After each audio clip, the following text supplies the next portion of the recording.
بسم اللہ الرحمن الرحیم الم تعلم ان اللہ لہ ملک السماوات والارض، کیا نہیں جانتا تو کہ بے شک اللہ لہ واسطے اسی ہی کے ملک السماوات والارض تصرف آسمانوں کا اور زمین کا، یعذب من یشاء عذاب دیتا ہے جس کو چاہے، ویغفر لمن یشاء اور بخش سکتا ہے جس کو چاہے، واللہ علی کل شیء قدیر اور اللہ اوپر ہر چیز کے قادر ہے۔ الم تعلم اس آیت کا تعلق ہے ما قبل لقد کفر الذین قالوا ان اللہ هو المسیح ابن مریم، تو وہاں پر میں نے 3 معنی ذکر کیے۔ پہلا معنی تھا لفظ اللہ کا وصف مشہور یعنی المتصرف، کہ وہ لوگ پکے کافر ہیں جو کہتے ہیں کہ عیسیٰ متصرف ہے۔ اس کے متعلق الم تعلم کیا نہیں جانتا تو کہ اللہ ہی متصرف ہے، حضرت عیسیٰ متصرف نہیں۔ ان اللہ مضمون آیت یہ ہے کہ اللہ ہی متصرف ہے، حضرت عیسیٰ متصرف نہیں۔ لام اختصاص کا لہو کی تقدیم حصر کے لیے، ملک بے معنی التصرف اضافت استغراق کی، اور معنی یہ ہے کہ آسمانوں زمین کے سب تصرفات کرنا اللہ ہی کا خاصہ ہے۔ لا عیسیٰ لا لعیسیٰ و امہ، یہ اللہ ہی کے تصرفات ہیں، حضرت عیسیٰ اور اس کی ماں کے نہیں۔ ان تصرفات میں سے ایک تصرف تعذیب عذاب دینا اور بخش دینا، یہ بھی اللہ ہی کا خاصہ ہے، حضرت عیسیٰ کا نہیں۔ اس پر رد ہے نصارہ کا عقیدہ کفارہ کہ بخشش کرنا عذاب دینا یہ اللہ ہی کا تصرف ہے، حضرت عیسیٰ یا کسی اور کا نہیں۔ واللہ علی کل شیء قدیر، اللہ ہر چیز پہ قادر ہے، تعمیم بعد تخصیص ہے۔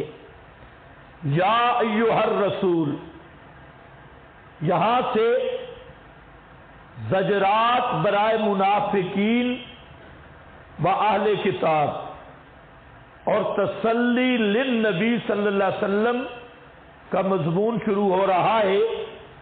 یا ایھا الرسول لا یحزنک الذین یسارعون فی الکفر، اے رسول نہ غم میں ڈالے تجھ کو الذین وہ لوگ یسارعون فی الکفر جو جلدی کرتے ہیں اظہار کفر میں، من الذین قالوا خواہ ان سے جنہوں نے کہا آمنا بافواہہم ہم ایمان لائے، بافواہہم قالوا بافواہہم، آمنا کا قول ان کے منہوں کا ہے، ولم تؤمن قلوبہم اور نہیں ایمان لائے دل ان کے، وَمِنَ الَّذِينَ خواہ ان سے ہادو جو یہودی ہوئے، سماعون للکذب بہت شوق سے سننے والے ہیں، للکذب جھوٹ کو، سماعون لقوم آخرین بہت سننے والے ہیں دوسری قوم کی، لقوم آخرین۔ ویسے آیت کے 4 ترجمے ہیں، یہ پہلا ترجمہ کر رہا ہوں، سماعون للکذب، سماعون مبالغہ کہتی گئے، للکذب سے لائے، سماعون للکذب بہت شوق سے سننے والے جھوٹ کو، بہت رغبت کے ساتھ سننے والے جھوٹ کو۔ یا سما کے پھر 2 معنی ہیں، ایک جھوٹ کو رغبت اور بڑی شوق سے سننا، اور دوسرا سما بے معنی قبول کرنا۔ اوپر لکھا ہے سماعون قابلون للکذب، بہت جلدی قبول کرنے والے جھوٹ کو، سماعون بہت سننے والے، لقوم آخرین دوسری قوم کی باتیں، دوسری قوم کی باتیں، مانا جو کر رہا ہوں دوسری قوم کی باتیں، بہت سننے والے جھوٹ کو تھے، بہت سننے والے دوسری قوم کی باتیں۔ دوسرا ترجمہ سماعون لقوم آخرین بہت سننے والے دوسری قوم کے لیے۔ اس صورت میں مانا ہوگا جاسوس، جواسیس، کہ آپ کی باتیں سنتے ہیں، ان کا مقصد جاسوسی کرنا ہے، اور وہ جو پیچھے ان کے وڈیرے بیٹھے ہیں، لم یأتوک، جو آپ کے پاس نہیں آئے، ان کے لیے یہ بہت سنتے ہیں، یعنی جاسوسی کرتے ہیں، ان کی غرض جاسوسی ہے۔ اور ایک معنی میں نے کیا کیا، سماعون لقوم آخرین، یہ آپ کے پاس جو آتے ہیں مسئلہ معلوم کرنے کے لیے نہیں، آپ کی بات ہی نہیں سنتے، یہ تو جھوٹ کے عادی ہیں، جھوٹ سنتے ہیں اور دوسروں کی باتیں سنتے ہیں جو پیچھے بے ایمان جھوٹ بول رہی ہے، ان کے سامنے ان کی غلطی آپ کو سننا ہی نہیں۔ سماعون للکذب، نیچے لکھا ہے یعنی دین کے بارے میں اپنے علماء محرفین سے خرافات سننے کے عادی ہیں۔ آج بھی ایسا ہے، جتنا بڑا جھوٹ بولو گے تو قوم کہے گی سبحان اللہ، جتنا بڑا جھوٹ ہوگا، اور سچ سناؤ تو ایسے بیٹھی ہے جیسے تعزیت پہ آ کے بیٹھی۔ قرآن میرا سچ ہے نا، قرآن پہ اس قوم کو مزہ نہیں آتا، اور جب خطیب ساتھ چپر لگاتا ہے بڑے ذوق سے سنتی، اور ہمارے ریونڈ والے بھائی ماشاءاللہ اتنے ذوق ہے جھوٹ سننے کا، الامان والحفیظ، اور قابلون للکذب، جتنا بڑا جھوٹ بولو کہتے ہیں ہاں جہاں ایک بوڑھا نے کہتے میں گیا چلے پر تو میرے مرغے تھے، مرغیاں نہیں، مرغے نر مرغے تھے۔ ماشاءاللہ جب میں چلے پہ گیا تو وہ نر مرغے میرے انڈے دینے لگے۔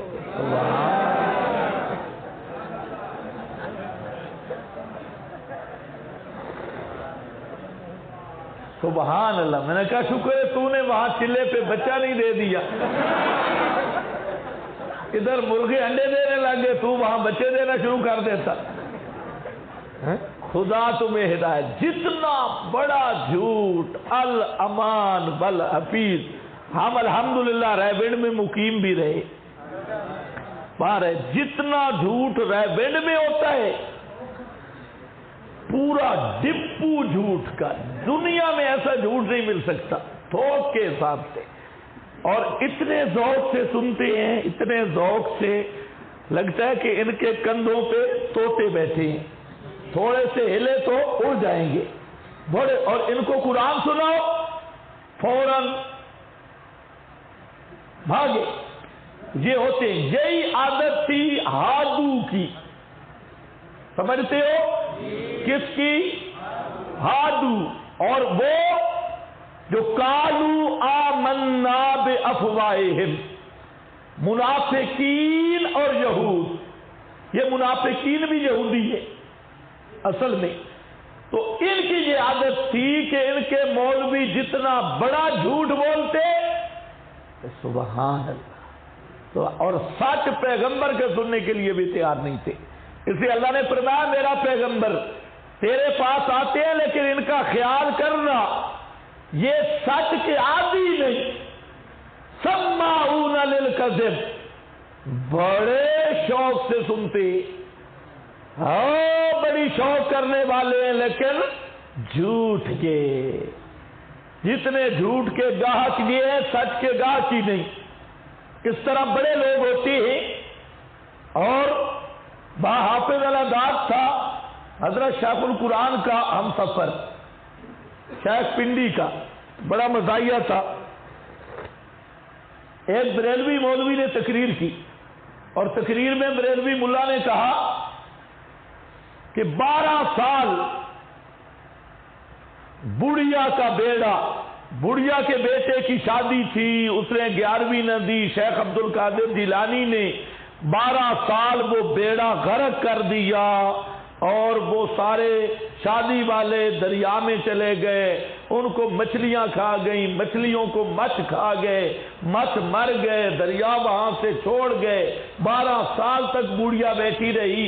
یہ بازاروں میں بھی ملتا ہے وہ شیخ عبد القادر جیلانی کا فوٹو بھی، اور وہ بڑھیا نہیں جو 20-22 سال کی بڑھیا ہے اس کا فوٹو بھی، اور وہ اوپر لکھا ہے لے 11ویں والے دا نا تے ڈوبی ہوئی تر پے گی۔ یہ جاؤ بازار میں پنڈی سے بھی ملے گا، تو 11ویں والے کا نام لو تو جو کشتی ڈوب گئی ہے وہ تر جائے گی۔ تو کہتے ہیں وہ پورا اس نے واقعہ بیان کیا۔ اور اس کے 12 سال کے بعد شیخ عبد القادر جیلانی گزرے، اس نے کہا بڑھیا مسئلہ کیا ہے؟ بڑھیا نے کہا میرے بیٹے کی شادی تھی اور تو نے ڈبو دی۔ شیخ نے اوپر دیکھا اور کہا کہ شادی واپس آ جا، اوپر دیکھا کچھ نہ ہوا۔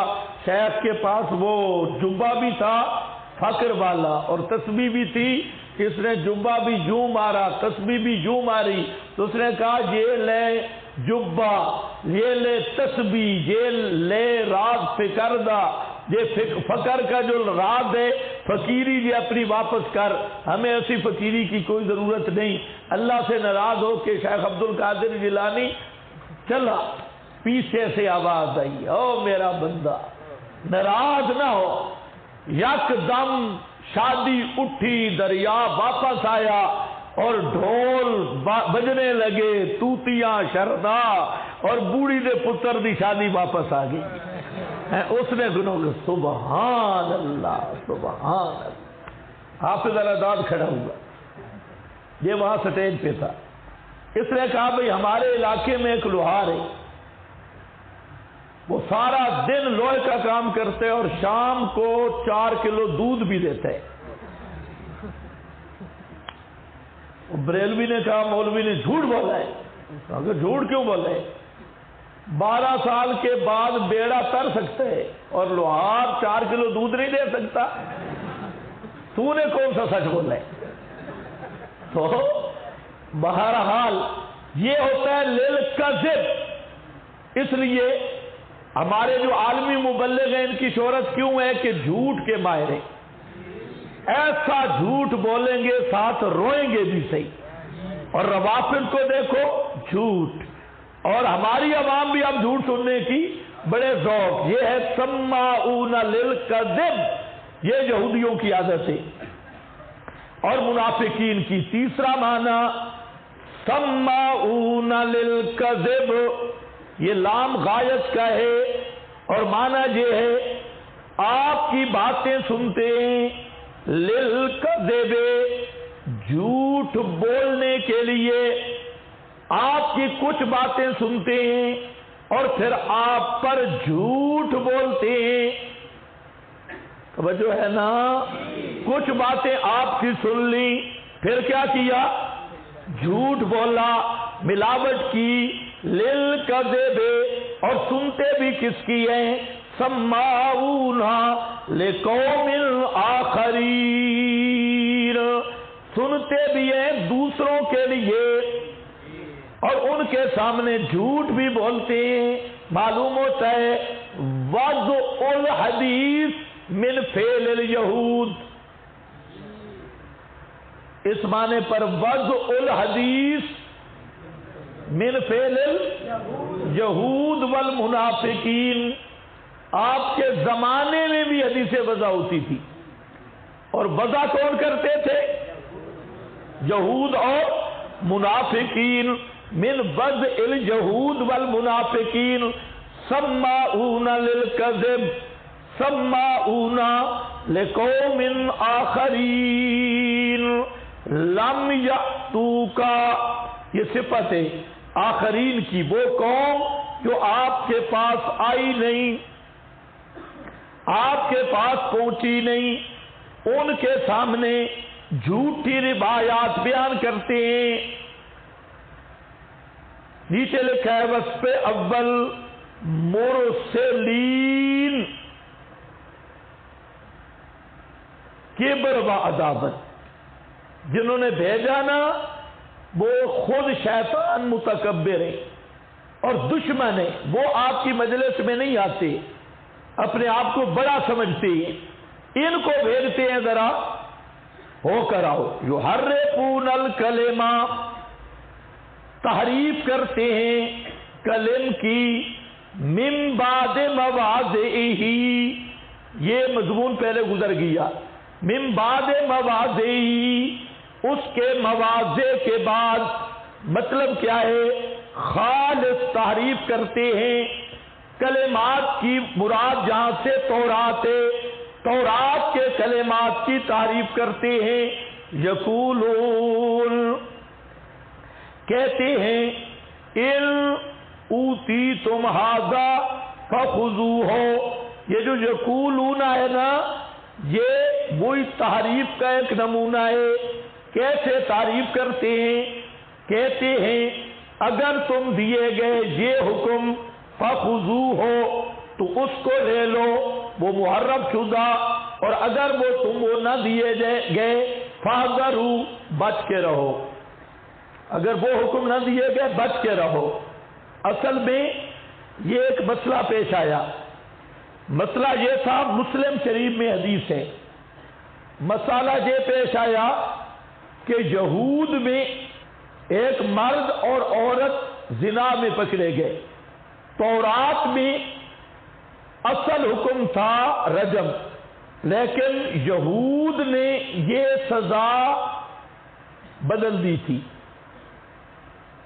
اور انہوں نے اگر کوئی ان میں معزز شخص زنا میں پکڑا جاتا تو اسے رجم نہ کرتے، تو انہوں نے ایک اور حکم نکال لیا کہ جس شخص زنا میں پکڑا جائے، مرد عورت، اس کا منہ کالا کر کے گدھے پر بٹھا کر مخالف سمت منہ کر کے شہر کا چکر لگواتی، اور کہتے یہ زانی کی سزا ہے، لیکن اصل سزا کیا تھی؟ رجم۔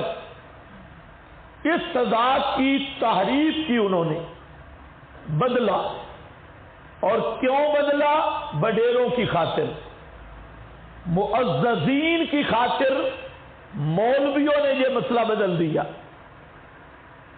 تو جب دو آدمی پکڑے گئے مرد زنانی، تو نبی کریم صلی اللہ علیہ وسلم کے پاس آئے۔ آپ کے پاس اس لیے آئے کہ یہ لوگ معاہد تھے، تو مسئلہ پوچھنے آئے۔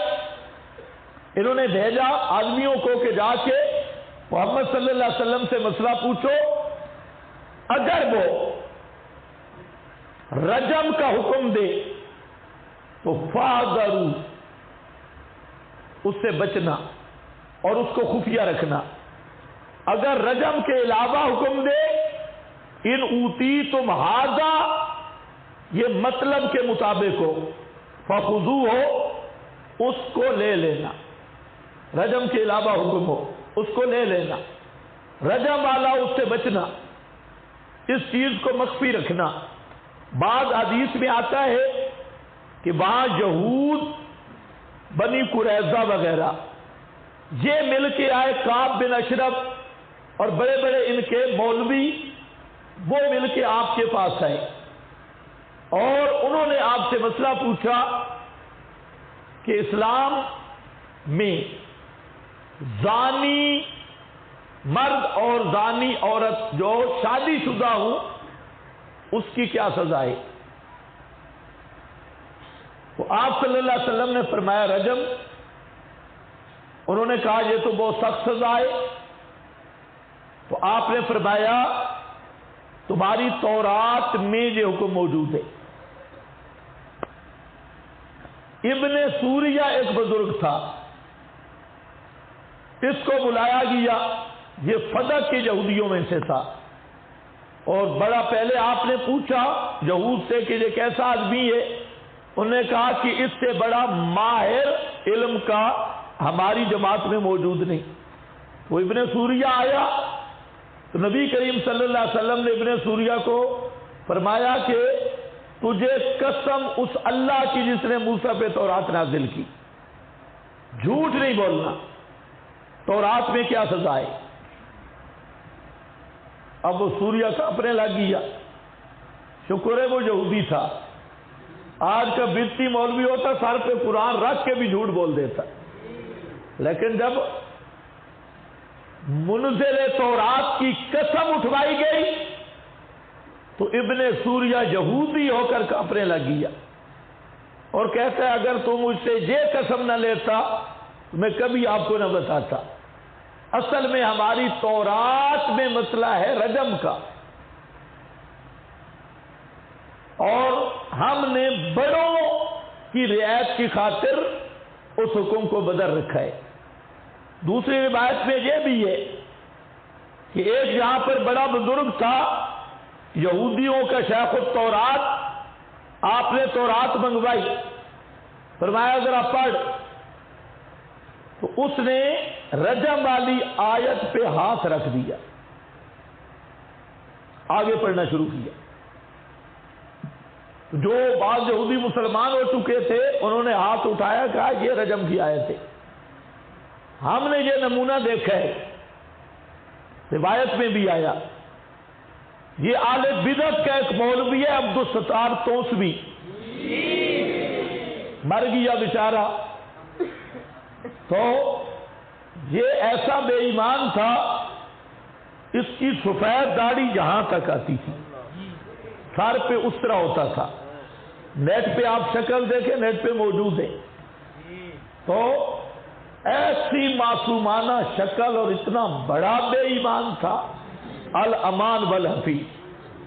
خیر اس نے ایک مقام پہ جلسہ کیا اور اس نے چیلنج کیا، اور چیلنج بھی ان کے ایسے ہی ہوتے ہیں کہ اس کو پتا تھا کہ حضرت سید عنایت اللہ شاہ سے بخاری رحمت اللہ علیہ وہ ہسپتال میں ہیں، وہ بہت بوڑھے تھے اور بیمار تھے، اس نے چیلنج کیا کہ عنایت اللہ شاہ کو میرے سامنے لاؤ، وہ مناظرہ کرے۔ وہاں ہمارا ایک ساتھی تھا، وہ کھڑا، اس نے کہا ٹھیک ہے۔ ہمارے ساتھی بھی ایسے لاؤ بالی ہوتی ہیں، وہ کہا ٹھیک ہے۔ عبدالستار توسوی نے کہا کہ اگر تو نے عنایت اللہ شاہ کو نہ لایا تو تیری بیوی پہ 3 طلاقیں۔ اس نے آگے سے کہا اگر تو نے مناظرہ نہ کیا تو تیری بیوی پہ 3 طلاقیں۔ عبدالستار توسوی نے اس کو جو ہاتھ مارا، اس کی ہڈی ٹوٹ گئی، بڑا جھگڑا بن گیا۔ خیر وہاں پر عبدالستار توسوی کا جلسہ تھا، ہم اس وقت پڑھتے تھے، دورے شورے ہم نے پڑھے ہوئے تھے، تو ہم بھی چلے گئے۔ خیر القصہ، وہاں پر جلسہ جب ختم ہوا تو ایک تھلا تھا، اس پہ مولانا عبدالستار توسوی صاحب بیٹھتے اور وہ نمک دم کرتے تھے۔ وہاں پر بیٹھے، ہم بھی قریب ہو گئے۔ وہاں مقامی مولوی صاحب، ان کا معاہدہ تھا فریقین سے، وہ سپاہ کے تھے، یہ مسئلہ نہیں چھیڑیں گے۔ تو ہم نے کہا چلو ہم تو پوچھیں گے۔ وہاں ہم بیٹھ گئے، چھوٹی سی ٹیپ ہمارے پاس تھی، تو گفتگو شروع کی۔ میں نے پوچھا کہ حضرت یہ جو سماع النبی کا مسئلہ ہے، یہ عقیدے کا مسئلہ ہے یا فروعات کا ہے؟ اس نے تو یکدم شروع کیا، اس نے کہا یہ مسئلہ عقیدے کا ہے، جو سماع النبی نہیں مانتا وہ بدعتی ہے، معتزلی ہے، خارجی ہے۔ میں نے کہا اگر مسئلہ عقیدے کا ہے تو اس بات عقیدہ کی دلیل پیش کرے، سماع النبی عند قبرہ، اس پہ دلیل نہیں۔ وہ اپنے ناخوان کو وہ کہتے ہیں چل تعلیم القرآن رسالہ لے۔ میں نے کہا حضرت عقیدہ تو تعلیم القرآن رسالہ سے ثابت نہیں ہوتا، قرآن سے ثابت ہوتا ہے۔ اس پہ کوئی آیت پیش کریں یا حدیث متواتر، نہیں تو کم از کم خبر بات صحیح پیش کر دے۔ وہ یوں کر رہا تھا، تو خیر ہم بھی تھوڑا اوپر چڑھ رہے تھے۔ وہ تعلیم القرآن رسالہ آ گئی 1962۔ میں نے وہ رسالہ نہیں دیکھا ہوا تھا، تو اس وقت ہم بھی پڑھتے تھے۔ وہ ہمارے ساتھ مولانا علم الدین خاکی صاحب تھے، ان کو پتا تھا لیکن ان کا معاہدہ تھا، وہ بول نہیں سکتے تھے۔ خیر ہم بیٹھ گئے تو وہ رسالہ پڑھنا شروع کیا۔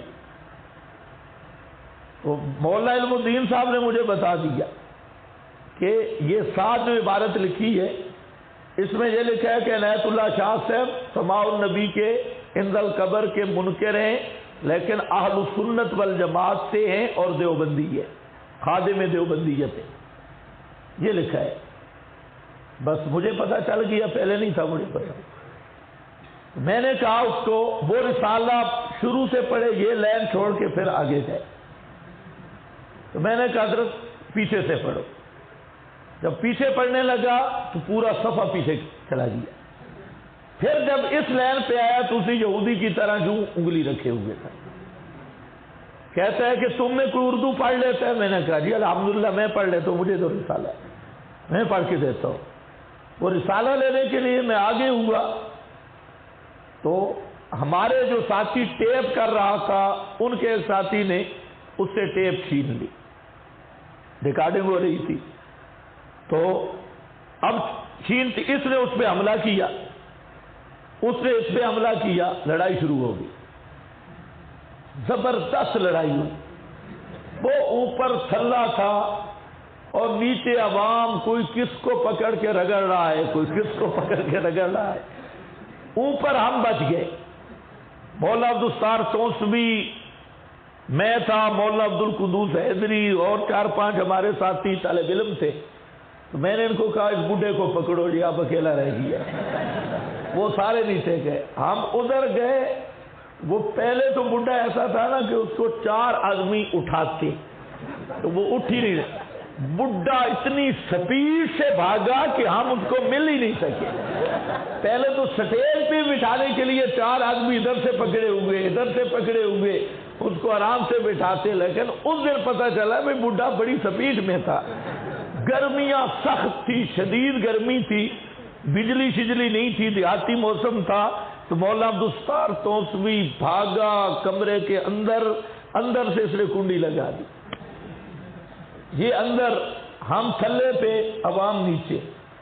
2-2.5 گھنٹے تو صحیح لڑائی ہوتی رہی زبردست.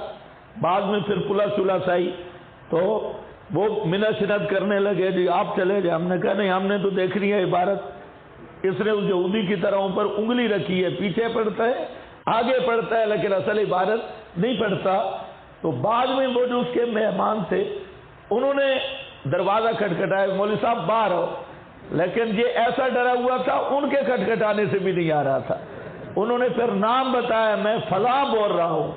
تب حضرت صاحب اندر سے نکلے, لیکن کپڑے چونکہ پتلے تھے, پسینے سے پورے وجود کے ساتھ چپک رہے تھے اور پوری زیارت ہو رہی تھی بزرگوں کی, تو باہر تشریف لے آئے. تو اس طرح کا معاملہ یہاں پر بھی پیش ہوا. ان اوتیتم ھذا فخذوہ,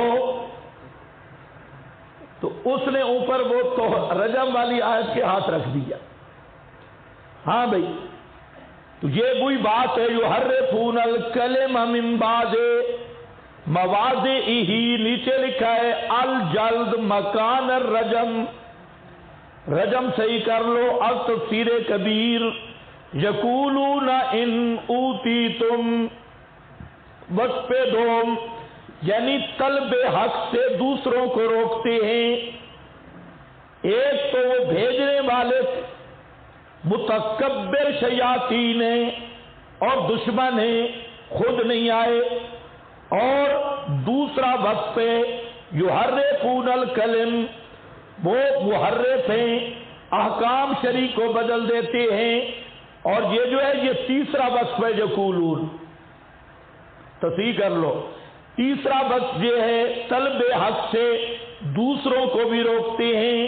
کہتے ہیں اگر مطلب محرف مل جائے جو ہم نے بدلا ہے, وہ حکم وہاں سے مل جائے لے لو, اور اگر اس کے خلاف ہو تو نہ لینا. آج بھی اسی طرح ہوتا ہے, مسئلہ پوچھتے ہیں, اگر مسئلہ موافق ہو تو سبحان اللہ, اور مخالف ہو اپنے مزاج کے تو اس کو قبول کرنے کے لیے تیار نہیں. وَمَن يُرِدِ اللَّهُ فِتْنَتَهُ, اور وہ شخص کے ارادہ کرے اللہ اس کے فتنہ کا, اس کے اضلال کا, فَلَن تَمْلِكَ لَهُ مِنَ اللَّهِ شَيْئًا, یہ ادخال الہی ہے اور قاعدہ کلیہ کا بیان ہے کہ جس کو اللہ گمراہ کرنے کا ارادہ کرے, یعنی خذلان کا اور سلب توفیق. اضلال باری سے مراد سلب توفیق ہے, توفیق سلب کر لے اور خذلان میں مبتلا کرے اس کے کرتوتوں کی وجہ سے. فتنتہ فلن تملکا, پس آپ نہیں اختیار رکھتے میرے پیغمبر اس آدمی کے لیے اللہ کے مقابلہ میں یا اللہ سے چھڑانے میں شیئا, ذرا بر بھی. اور یہ کیا کہتے ہیں, خدا جس کو پکڑے چھڑا لے, محمد جو پکڑے چھڑا کوئی نہیں سکتا. اور اللہ فرماتے ہیں جس کو میں پکڑوں, فلن تملک لہ من اللہ شیئا, میرے پیغمبر آپ بھی اس کو چھڑا نہیں سکتے. اولئک الذین, یہی لوگ ہیں, نہیں ارادہ کیا اللہ نے کہ پاک کرے ان کے دلوں کو, لہم فی الدنیا خزی, ثمرہ دنیاویہ, واسطے ان کے دنیا میں رسوائی, ولہم فی الآخرہ ثمرہ اخروی, اور واسطے ان کے آخرت میں عذاب عظیم.